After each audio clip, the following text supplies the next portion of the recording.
Hi, this is my response to Jake's Ghosts. There is no "we" quote unquote post concerning the clash of civilizations.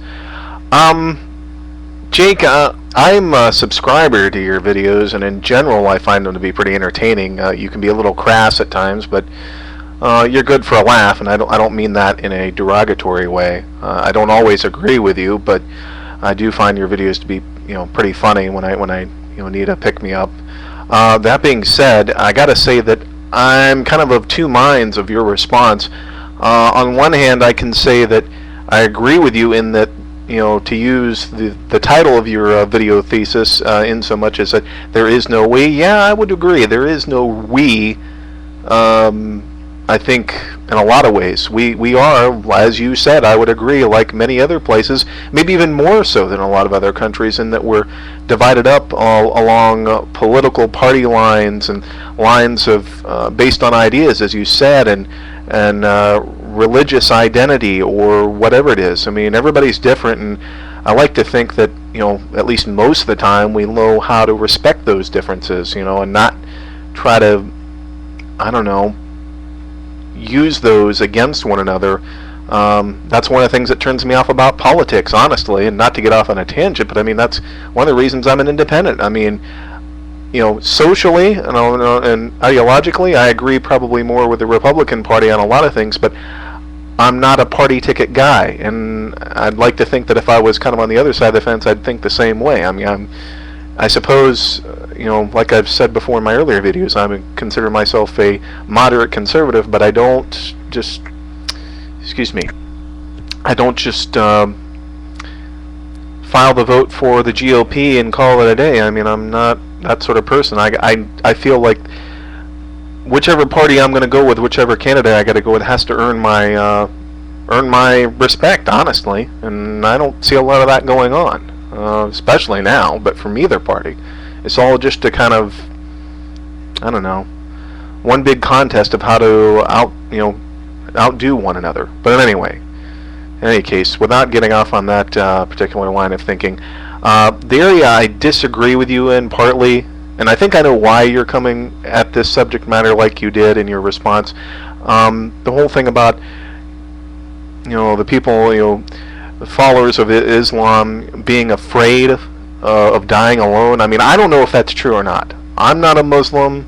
I don't know any Muslims.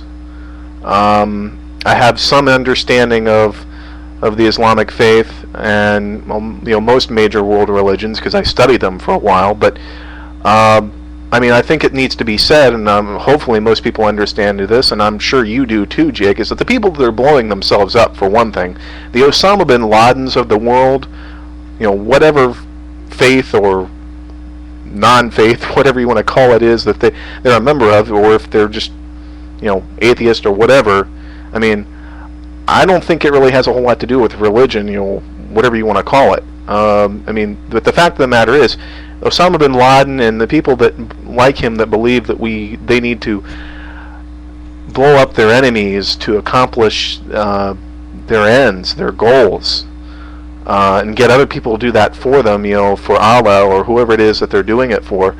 I mean, clearly these are not the majority of people in the world. These are an extreme minority, and they get all the attention because they are extreme. That is the nature of the beast, okay? If everybody was like that, then nobody would care, Again, extremism, it's going to get you attention, It doesn't matter who you are politically, religiously, or whatever. You do something that's out of the ordinary, it's going to get people's attention. And let's face it, terrorists are not the average Joe citizen. So, I guess, like I said, I'm kind of two minds of your post. I understand why you're angry. A lot of people are angry about a lot of things. And I think we allow ourselves to get wrapped up in that sort of feeling way too often. And I hope, for your sake, Jake, that you haven't. Like I said, I like your videos a lot. And so I just hope that you don't really feel that everybody that's a Muslim or everyone that's out there that's of that persuasion is out to kill us all, I think it would be easy for us to, use, excuse me, it would be easy for us to fall into that trap of looking for scapegoats. I mean, it's happened before, and I'm sure it'll continue to happen, but let's face facts, you know? There are a lot of bad people in the world, but I like to think that the good people outnumber the bad. So, do we have anything to fear? I suppose there are some things we all worry about. Am I fearful? Well, I don't sweat it every day. I mean, I worry about what's going on in my life with my job and my family, but I don't worry about a lot of really big things out there because they're not right in front of me, and that's just how it works. I mean, you can call that naive or whatever you want, but that's life. Well, anyway, I'm rambling on again, so that's all I have to say, and keep up the good work, Jake. Thanks. Bye.